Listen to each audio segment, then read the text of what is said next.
আজকের গল্পটা রাতের বেলায় একা কেউ শুনবেন না, কারণ এই গল্পটা শোনার পর আয়নার দিকে তাকাতে আপনারও ভয় লাগতে পারে। সেদিন রাত প্রায় 12টা, বিদ্যুৎ ছিল না, পুরো বাড়ি জুড়ে তখন অন্ধকার। আমি মোমবাতি জ্বালিয়ে ওয়াশরুমে গেলাম। ওয়াশরুমে ঢুকেই চোখ পড়লো আয়নার দিকে। প্রথমে সব স্বাভাবিক লাগছিল, কিন্তু কয়েক সেকেন্ড পর মনে হলো আয়নায় আমার পেছনে কেউ একজন দাঁড়িয়ে আছে। আমি দ্রুত পিছনে ঘুরে তাকালাম, কিন্তু কেউ নেই আমার পিছে। আবার আয়নার দিকে তাকাতে দেখলাম সাদা কাপড় পরা এক বৃদ্ধা আমার ঠিক পেছনে দাঁড়িয়ে আছে। তার চোখ দুটো স্পষ্ট কালো, মুখে এক অদ্ভুত হাসি। আমি ভয়ে ঘুরে দাঁড়ালাম, কিন্তু ঘরে তো আমি ছাড়া আর কেউ ছিল না।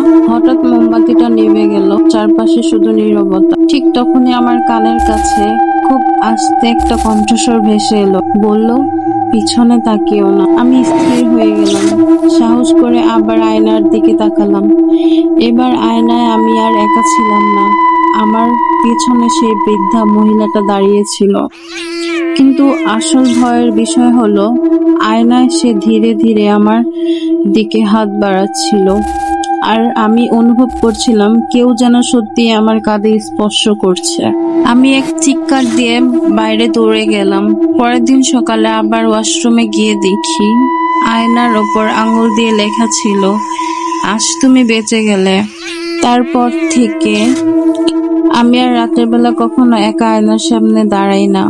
আপনি হলে আবার সেই আয়নার সামনে যেতে? কমেন্টে হ্যাঁ বা না লিখে যাবেন।